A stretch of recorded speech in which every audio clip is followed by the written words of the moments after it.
Hello everyone, welcome back to the YouTube channel and organic discuss हम basically कर रहे हैं। और ऑर्गेनिक में हमने जो रिएक्शन मैकेनिज्म के अंदर ठीक है पहला लेक्चर इंट्रोड्यूस कर दिया है, दैट इज़ रिगार्डिंग जो लास्ट डिस्कस किया कार्बोकेटाइन के रीअरेंजमेंट को लेकर। ठीक है, तो कुछ इस तरह की जो वीडियोस हैं रिगार्डिंग रिएक्शन मैकेनिज्म का फंडामेंटल तो वो आती रहेंगी, जिसमें कि जो लेक्चर 2 है ठीक है ये हमारे जिसमें हम बात करने वाले हैं अबाउट इलेक्ट्रोफाइल एंड न्यूक्लियोफाइल, क्योंकि बेसिकली ये दोनों चीज़ें जो हैं वो हमारी रिएक्शंस में यूज़ होंगी। ठीक है, तो इनके बारे में हमें पहले से जानना बहुत ज़रूरी है, इनसे फेमिलियरिटी हमारी बहुत हो जानी चाहिए सो दैट कि आगे जब ऐसी चीज़ कुछ आए तो इनसे तो कम से कम हमें आइडिया हो। बाकी जो चीज़ें नहीं लगेंगी वो कुछ नई चीज़ होगी तो वो नहीं लगेगी, बट ये चीज़ें दोबारा नया ना लगे, इसलिए ये चीज़ को पहले ही क्लियर करना ज़रूरी है। ठीक है, हम इलेक्ट्रोफाइल के जितने भी पॉसिबल टाइप्स हो सकते हैं वो सारे डिस्कस करेंगे। हम इलेक्ट्रोफाइल क्या होते हैं वो भी डिस्कस करेंगे एंड साथ में टाइप्स भी डिस्कस करेंगे। सिमिलरली हम लोग न्यूक्लियोफाइल क्या होते हैं, न्यूक्लियोफाइल के टाइप्स सब डिस्कस करेंगे एंड क्या बेसिकली स्ट्रेंथ का ऑर्डर रहेगा वो भी सारी बातें जो हैं हम लोग यहाँ पर करेंगे। ठीक है, तो न्यूक्लियोफाइल इलेक्ट्रोफाइल को पढ़ने से पहले ये जान लेते हैं कि ये बनते कैसे हैं। तो कभी भी जब बॉन्ड ब्रेक होता है ठीक है तो उस दौरान बनने वाली स्पीसीज जो होती हैं वो किस तरह से बनती है तो उसकी बात करते हैं पहले। ठीक है, तो हम बात करने जा रहे हैं दैट इज़ बॉन्ड ब्रेकिंग, या हम इसको पढ़ते हैं दैट इज़ बॉन्ड क्लीवेज के नाम से, बॉन्ड क्लीवेज। अब यहाँ एक लाइन लिख देता हूँ मैं basically, that is breaking of covalent bond is called bond cleavage. तो कोवलेंट बॉन्ड जब टूटता है तो उस चीज़ को हम बेसिकली बॉन्ड ब्रेकिंग को ही हम लोग बॉन्ड क्लीवेज यहाँ पर बोल रहे हैं। तो ये बेसिकली दो टाइप की बॉन्ड ब्रेकिंग होती है। ठीक है, two types, one is homolytic bond cleavage and second is heterolytic bond cleavage. तो दोनों के बारे में डिफरेंस देखते हैं कि क्या क्या फ़र्क होता है। दैट इज़ होमोलाइटिक, ये इसको हम लोग बोल देते हैं that is homolysis, and second is heterolytic या फिर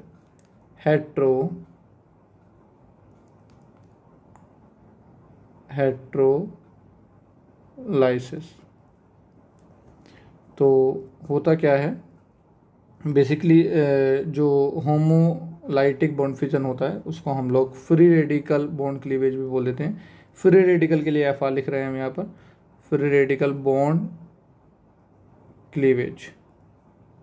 अब ये रिएक्शन मैकेनिज्म का लेक्चर इस अकॉर्डिंग है कि हमें कार्बोकेटाइन कार्बोनाइन फ्री रेडिकल का थोड़ा आइडिया है। ठीक है, मतलब जीओसी का थोड़ा आइडिया है, देन फिर हम लोग ये लेक्चर्स की बात कर पा रहे हैं। ठीक है, नाउ यहाँ इसको बोलते हैं हम that is ionic bond cleavage, and जो हमारा होमोलाइटिक होता है वो नॉन पोलर मीडियम से रिलेटेड है, एंड जो हेट्रोलाइटिक है दैट इज़ वो पोलर मीडियम से रिलेटेड है। तो यहाँ पर हम बात करते हैं इन दोनों के बारे में। तो सबसे पहले अगर इसमें बात करूँ पॉइंट की तो वो ये है कि जब भी होमोलाइटिक बॉन्ड क्लीवेज होगा तो जो डिस्ट्रीब्यूशन ऑफ इलेक्ट्रॉन होगा बेसिकली वो इक्वली होता है। तो bonded atoms will get equally, that means अगर ए बॉन्ड है ठीक है तो ये बॉन्ड ब्रेकिंग इस तरह से होगा कि दोनों ए और ए डॉट मतलब एक इलेक्ट्रॉन जो है इक्वली डिस्ट्रीब्यूटेड यहाँ पर रहेगा। हेट्रोलाइटिक में बेसिकली क्या होता है, ये जो डिस्ट्रीब्यूशन होता है that is unequally, that means अगर ए है तो इसमें क्या होगा कि ये जो एक ए है वो ले जाएगा इलेक्ट्रॉन, पहला वाला ए से इलेक्ट्रॉन चला जाएगा तो ए प्लस आएगा, दूसरा वाला ए इलेक्ट्रॉन ले जाएगा तो उस पर ए माइनस आएगा। दैट मीन्स यहाँ जो डिस्ट्रीब्यूशन ऑफ इलेक्ट्रॉन है वो है अनइक्वल। अब इसमें पहले वाले केस में जो हमें मिले हैं दैट इज, इन्हें बोलते हैं neutral free radical, neutral free radical. और यहाँ बेसिकली जो मिले हैं दैट इज आयंस हमको मिले हैं, कटायन और अनायन। तो second point is regarding that is neutral free radical are produced and second में that is ions are produced. अब जो पहला वाला बॉन्ड क्लीवेज होता है वो होता है नॉन पोलर में, that is preferred and non polar solvent. क्योंकि बात क्या होती है कि जो पोलर सॉल्वेंट होता है वो हमारा आयंस बनने के लिए प्रमोट करता है। तो रेडिकल न्यूट्रल बनना दैट इज वो नॉन पोलर सॉल्वेंट में होगा, एंड आयंस का जो फॉर्मेशन है that is in polar solvent. Now neutral free radical जो होते हैं उनको अलग करने में इतनी एनर्जी नहीं चाहिए होती है, तो दैट इज रिलेटिवली, यहाँ पर मैं बात कर रहा हूँ रिलेटिवली बात कर रहे हैं, relatively lower energy is required. And अगर बात करें हम हेटेरोलाइटिक में तो बेसिकली वहाँ आयंस बन रहे हैं। अब आयंस बन रहे हैं, कटायन और अनायन बनने के बाद उनको अलग करने में जो एनर्जी लगेगी वो ज़्यादा अमाउंट होगी, ठीक है, क्योंकि अपोजिट आयंस को हमें अलग करना, तो that is relatively higher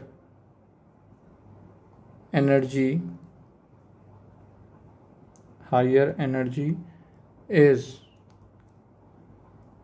required, क्योंकि opposite ions has to be separated.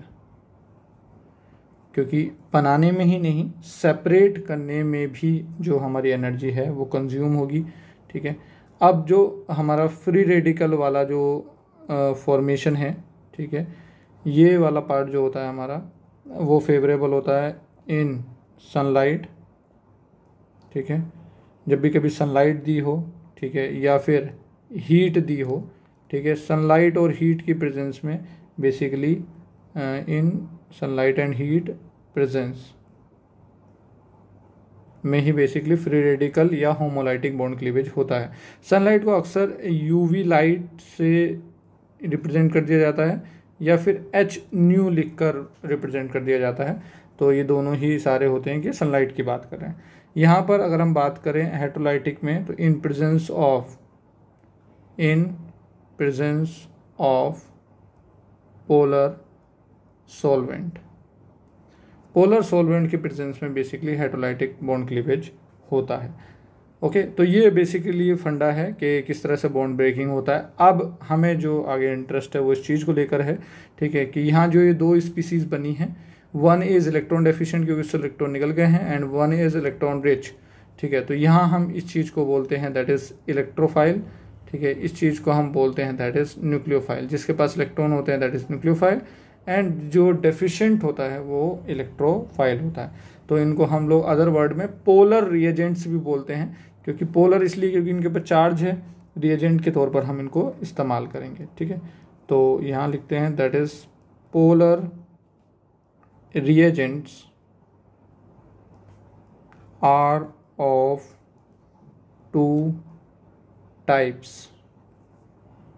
जिसमें कि पहले हम बात करें दैट इज इलेक्ट्रोफाइल।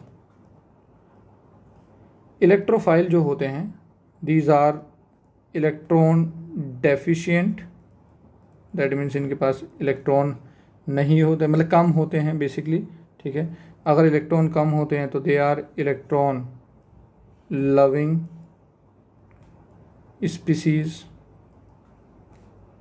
एंड इसलिए क्या करते हैं इलेक्ट्रॉन एक्सेप्टर होते हैं, ठीक है।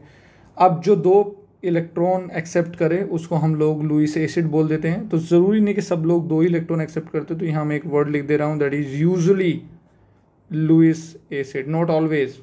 ठीक है, किन केसेस में होगा किन में नहीं वो हम आगे भी बात कर रहे हैं। ठीक है, तो they are usually Lewis acid.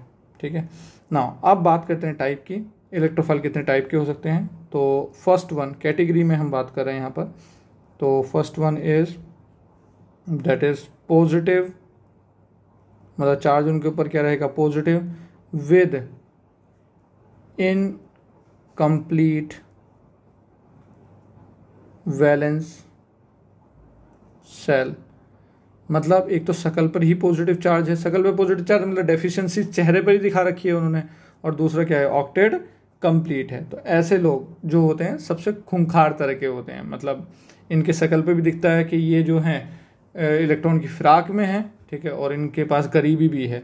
ठीक है, तो ऐसे लोग जो होते हैं दैट इज़ H, जैसे अगर एग्जांपल लें हम, दैट इज़ H+ हो गया, कार्बन के ऊपर पॉजिटिव R+, या फिर हाइड्रोजन के ऊपर X+, NO के ऊपर प्लस, ठीक है, या फिर NO2 के ऊपर प्लस, या फिर RC कार्बन के ऊपर यहाँ पर क्या है, प्लस है। ये सब लोग क्या है हमारे, दैट इज़ इनकम्प्लीट ऑक्टेट भी है। ठीक है, और शकल पर पॉजिटिव चार्ज है। ध्यान रखना है कि हम मेटल के पॉजिटिव चार्ज को इलेक्ट्रोफाइल ना मान लें, क्योंकि उसे इलेक्ट्रॉन नहीं चाहिए। मेटल के कटायन जो होते हैं, जैसे Na+ हो गया, K+ हो गया, या फिर H3O+ हो गया, ठीक है, और NH4+ हो गया, ये गुमराह करने वाले पॉजिटिव चार्ज हैं। इनको डेफिशिएंसी ना माने, क्योंकि यहाँ पर ऑक्सीजन 3 बॉन्ड बना रहा है इसलिए पॉजिटिव चार्ज आ रहा है, और नाइट्रोजन 4 बॉन्ड बना रहा है इसलिए पॉजिटिव चार्ज आ रहा है। तो मेटल के कटायन और इन तरह की स्पीसीज को हम इलेक्ट्रोफाइल ना माने, that is are not electrophile.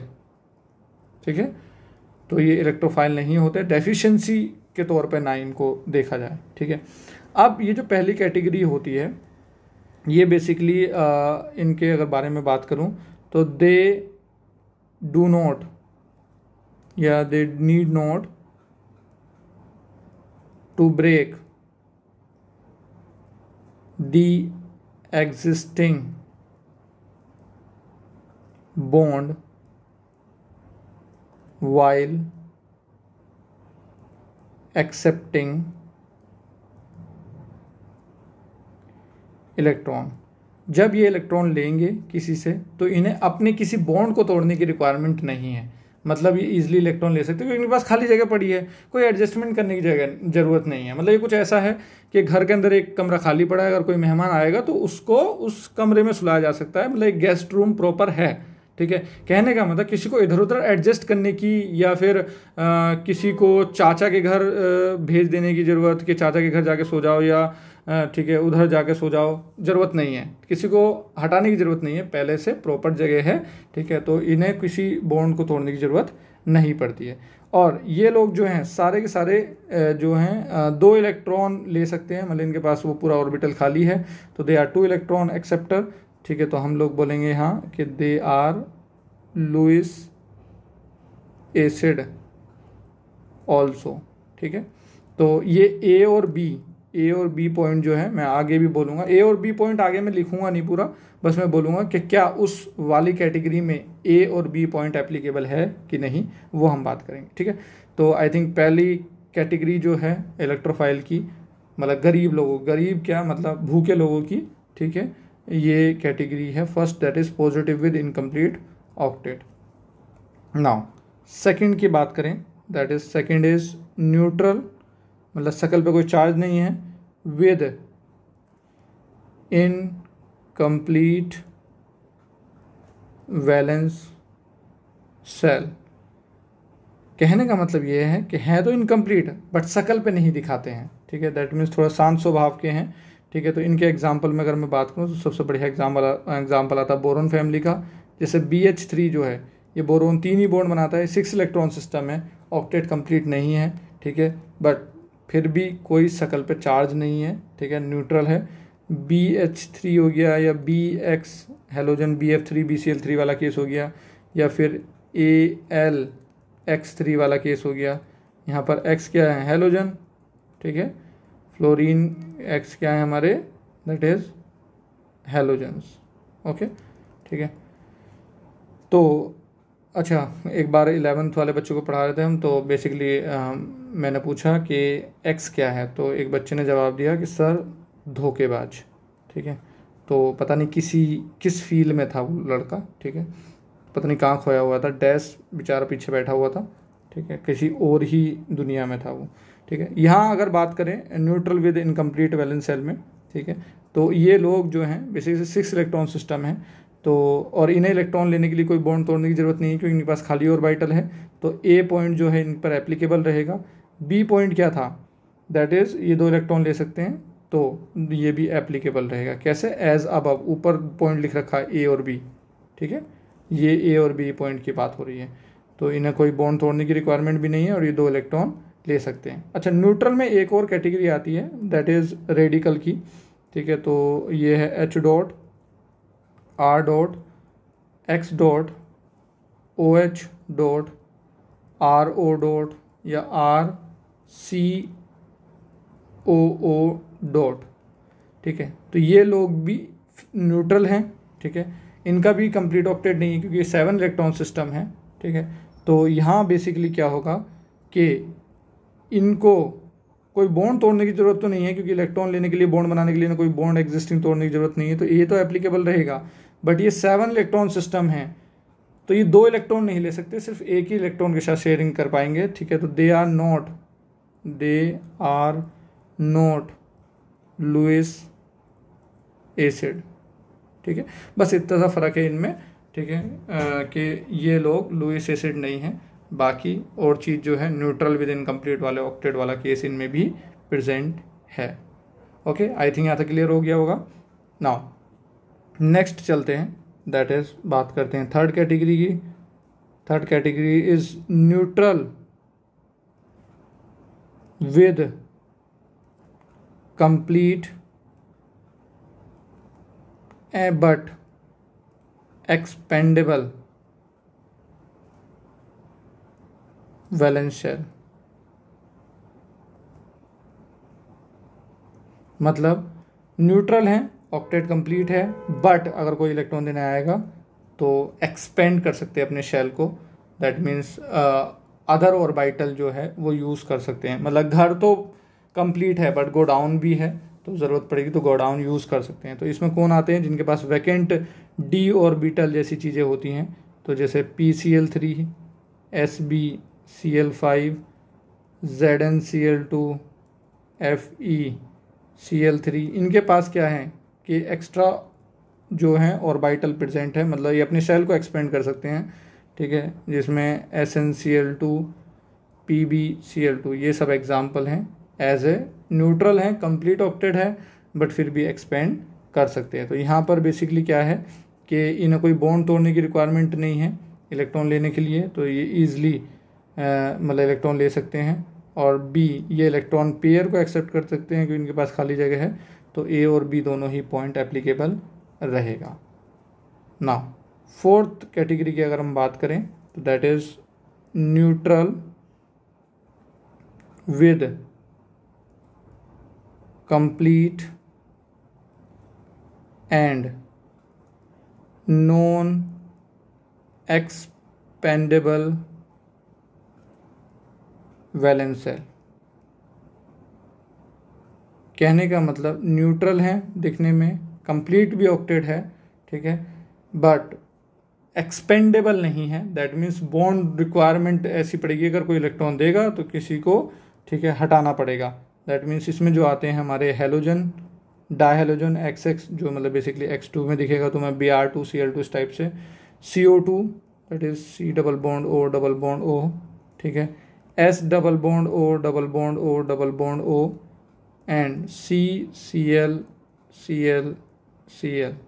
तो ये लोग जो हैं हमें दिख सकते हैं इस फॉर्म में। कैसे, ठीक है, देखो, अगर मेरे पास कोई ऐसा स्पीसी है जिसके पास इलेक्ट्रॉन है और ये इलेक्ट्रॉन देना चाहता है, तो X और X में बेसिकली क्या होगा कि R माइनस इस X को इलेक्ट्रॉन देगा तो एक बॉन्ड बना, तो एक को इसको निकालना पड़ेगा, तब जाकर यहाँ बेसिकली RX बनेगा। दूसरे में यहाँ R माइनस है, C double bond O, C double bond O, ठीक है, अगर इसके साथ हम लोग इसको जोड़ेंगे तो इस कार्बन पर डेल पॉजिटिव चार्ज है, क्योंकि यहाँ पर ऑक्सीजन पर डेल नेगेटिव है, तो ये R माइनस बेसिकली कार्बन पर अटैक मारेगा। बट कार्बन 5 बॉन्ड नहीं बना सकता, तो कार्बन को क्या करना पड़ेगा, एक बॉन्ड को, पाई बॉन्ड को क्या करना पड़ेगा, ओपन करना पड़ेगा। तो उससे यहाँ जो होगा बेसिकली क्या बनेगा, R C double bond O, और यहाँ आएगा O माइनस, बॉन्ड ओपन करके O माइनस बन जाएगा। ठीक है, सिमिलरली R माइनस, ठीक है, जो है वो बेसिकली क्या करेगा, S double bond O double bond O double bond O। ठीक है, तो ये जो है क्या करेगा, R माइनस यहाँ अटैक करेगा, तो यहाँ भी सल्फर जो है बेसिकली ये बॉन्ड ओपन करेगा, तो यहाँ बनेगा R S double bond O double bond O O minus. ठीक है, एंड सिमिलरली लास्ट वाला दैट इज़, अगर मैं यहाँ R माइनस की जगह यहाँ कुछ और ले लेता हूँ, जैसे OH माइनस ले रहा हूँ, और मेरा CCl Cl Cl Cl, तो ये OH माइनस जब अटैक मारेगा तो एक क्लोरीन को यहाँ पर निकलना पड़ेगा, कार्बन 5 बॉन्ड नहीं बना सकता, तो यहाँ आएगा बेसिकली कार्बन पर OH, कार्बन पर OH, Cl Cl Cl, और साथ में रहेगा Cl माइनस। तो यहाँ पर क्या है बेसिकली कि हमारा बॉन्ड के रिक्वायरमेंट, तोड़ने की रिक्वायरमेंट यहाँ पर है। ठीक है, तो यहाँ हम बोलेंगे कि they need to break the existing bond. ठीक है, ए पॉइंट एप्लीकेबल यहाँ नहीं होगा। ठीक है, that is they need to break existing bond to take electron. Okay, and B वाला पॉइंट क्लियर है, बी वाले पॉइंट के साथ कोई दिक्कत नहीं, क्योंकि सब जो हैं वो 2 इलेक्ट्रॉन ही बेसिकली ले रहे हैं। कोई भी चीज़ आ रही है वो चाहे R माइनस हो या OH माइनस हो, सभी केसेस में क्या था बेसिकली 2 इलेक्ट्रॉन का ही एक्सेप्टेंस वाला सिचुएशन यहाँ पर है। ठीक है, अब नाउ 4 कैटेगरी हमने डिस्कस कर ली हैं। द फर्स्ट वन जो कैटेगरी हमने बात करी that is positive with incomplete valence shell, second is neutral with complete incomplete valence shell, third is neutral with complete but expandable valence shell, and fourth is neutral with complete and non expandable। अगर इनकी effectiveness को compare करूँ मैं, ठीक है, यहाँ पर अगर हम बात करें द ऑर्डर ऑफ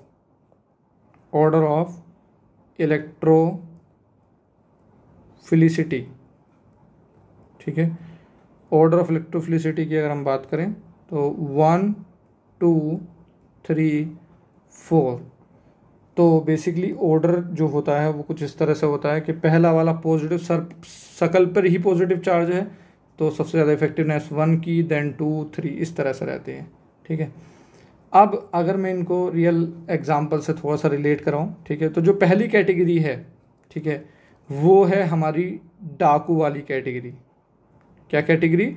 डाकू। डाकू क्या होता है? डाकू का नेचर बेसिकली घर में घुस के छीन लेंगे। ठीक है, मतलब उतनी बेसिकली उनकी स्ट्रेंथ है कि घर में घुसकर छीन लेते हैं वो। ठीक है, वो उनका लेवल है। सेकंड जो है बेसिकली वो कैटेगरी है चोर की। चोर जो है सामने से नहीं करेगा, चोरी वाला काम जो है क्या करेगा? पीछे से, मतलब सामने नहीं आएगा, इतनी पावर नहीं है।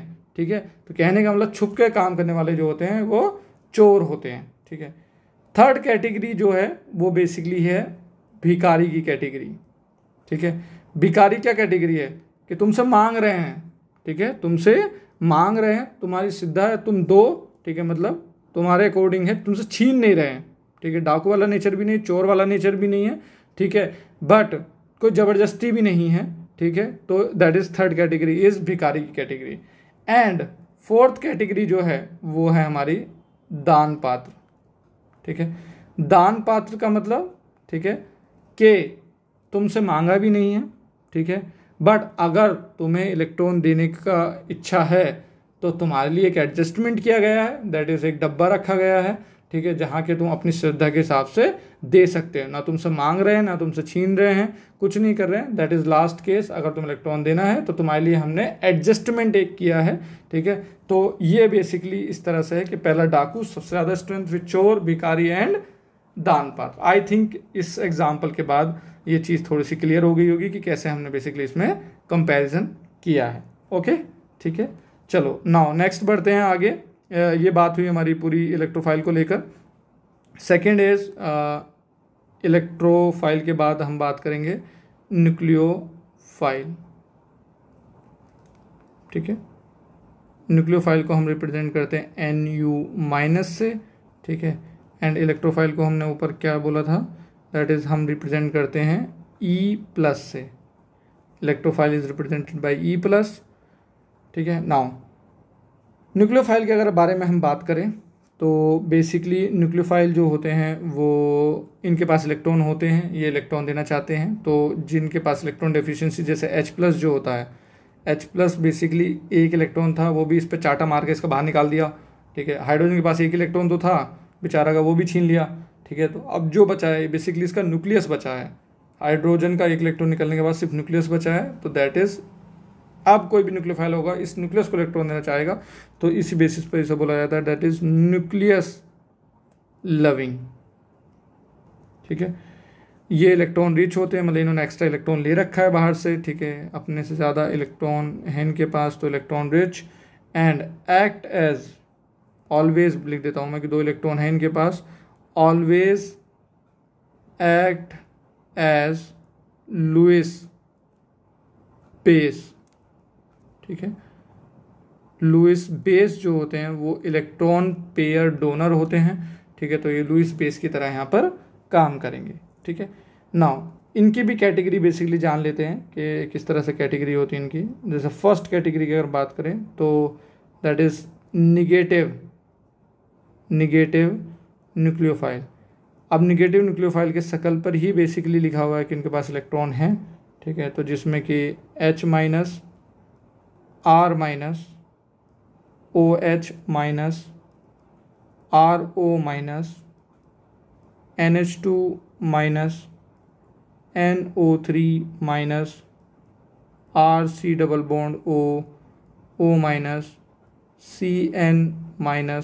ठीक है, ये काफ़ी सारे एग्जाम्पल बेसिकली हो सकते हैं जिनके शकल पर क्या है, निगेटिव चार्ज हो, दैट मीन्स उनके पास इलेक्ट्रॉन हैं। ठीक है, तो first category is negative nucleophile. Now second category की बात करें तो दैट इज न्यूट्रल न्यूक्लियोफाइल। कहने का मतलब उनके पास इलेक्ट्रॉन पेयर है बट वो दिखाते नहीं हैं। ठीक है, मतलब लोन पेयर वाले लोग, ये कौन हो गए, लोन पेयर वाले लोग।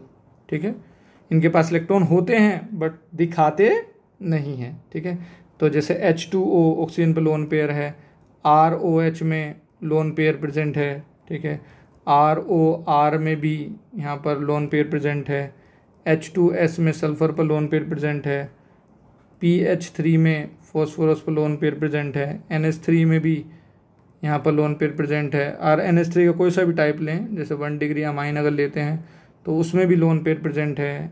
R2NH में भी लोन पेयर है, R3N मतलब नाइट्रोजन रहेगा तो लोन पेयर हैं। अगर NH2 की बात करें तो यहाँ भी बेसिकली दोनों जगह लोन पेयर हैं। तो ये सारे केसेस हमारे किसके हैं, लोन पेयर वाले लोग जो कि दिखाते नहीं हैं बट उनके पास पेयर ऑफ इलेक्ट्रॉन हैं, मतलब वो पेयर ऑफ इलेक्ट्रॉन दे सकते हैं। Okay, now next one is, third category is pi electron donor. Pi electron donor, अब देखो बेसिकली क्या होता है कि जो सिग्मा बॉन्ड होता है वो उसकी जो ओवरलैपिंग स्ट्रेंथ होती है वो ज़्यादा होती है, पाई बॉन्ड लूज होता है। तो बेसिकली पाई बॉन्ड होते हैं लूज और हम कर सकते हैं उन्हें यूज़। चलो ठीक है, मतलब जैसा भी था। ठीक है, राइमिंग वाला चीज़ बना तो बता दिया। तो बेसिकली होता क्या है कि जो पाई इलेक्ट्रॉन होते हैं वो लूज होते हैं तो वो दिए जा सकते हैं। तो जैसे कि CH2 डबल बॉन्ड CH2।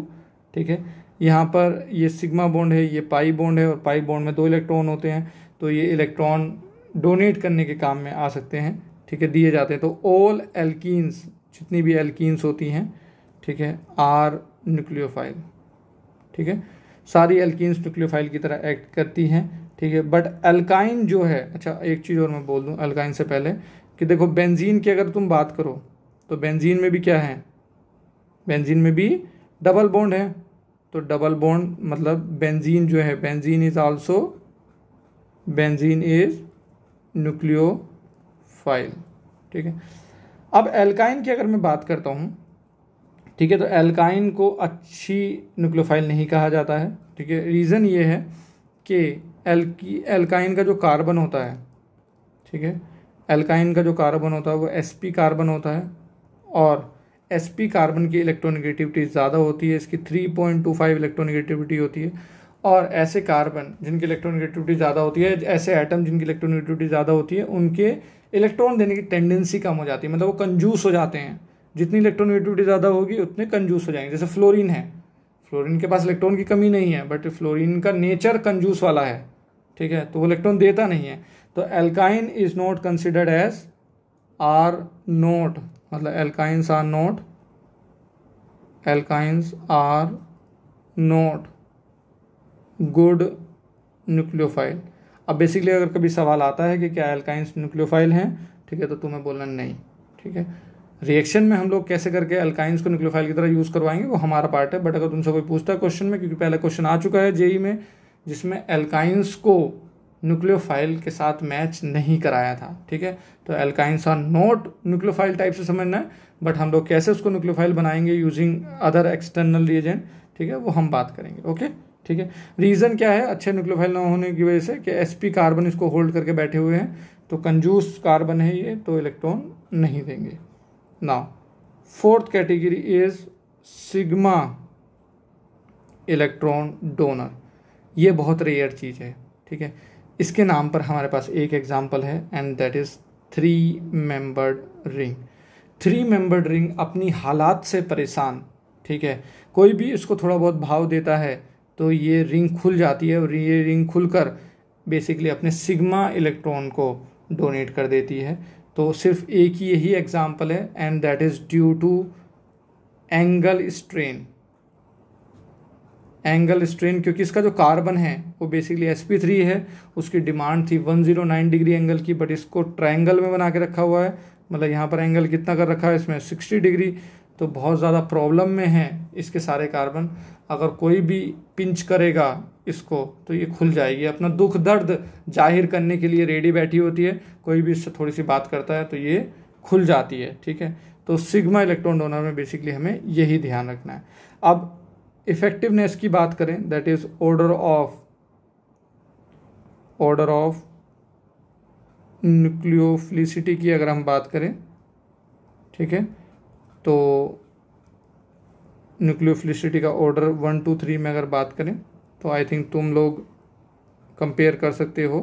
ठीक है, कि पहला वाला निगेटिव चार्ज था, ठीक है, तो वो ज़्यादा होगा as compare to neutral, neutral वाला ज़्यादा होगा, लोन पेयर वाला ज़्यादा होगा as compare to pi bond, and pi bond वाला ज़्यादा होगा as compare to sigma bond. ठीक है, तो बेसिकली ये रहेगा हमारा ऑर्डर ऑफ न्यूक्लियोफिलिसिटी।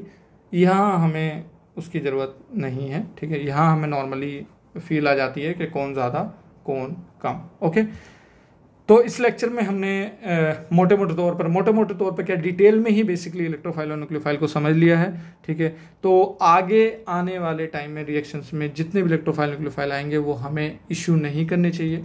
ये एक ऐसा पार्ट है जो हमें अच्छे से रिवाइज करके इसको स्ट्रॉन्ग बनाकर तभी लीव करना है, ताकि रिएक्शन मैकेनिज्म के जो दुखड़े हैं वो इसलिए होते हैं क्योंकि हमें फंडामेंटल क्लियर नहीं होते हैं। इश्यूज यहीं से होते हैं कि कार्बोकेटाइन की रीअरेंजमेंट समझ में नहीं आई थी तो आगे जाकर रिएक्शंस में दिक्कत आ रही है, क्योंकि जब बातें रिपीट होती हैं, बार बार चीज़ें आती हैं, तो तब हमें लगता है कि यार बार बार ये चीज़ आ रही है, वो चीज़ तो आती नहीं, मेरे को ये चीज़ इस्तेमाल हो रही है। अब वो चीज़ नहीं आती तो फिर रिएक्शन भी हम सोचते हैं कि ये कैसे समझ में आएगी क्योंकि हमारा बेसिक क्लियर नहीं है। ठीक है, तो इसीलिए कुछ टॉपिक्स को जानकर सिलेक्ट किया गया है ताकि हम पहले इनको स्ट्रॉन्ग कर लें एंड देन फिर रिएक्शंस वाले पार्ट में एंटर करें। ओके, ठीक है, चलो मिलते हैं नेक्स्ट लेक्चर में। नेक्स्ट लेक्चर में होपफुली हम लोग बात करेंगे polar protic solvent, polar aprotic solvent क्या होते हैं, ठीक है, और न्यूक्लियोफाइल और बेस के बीच में क्या डिफरेंस होता है। ठीक है, तो वो सारी बातें जो है हम नेक्स्ट लेक्चर में लेंगे। ठीक है, मिलते हैं with next lecture. Thank you, bye bye.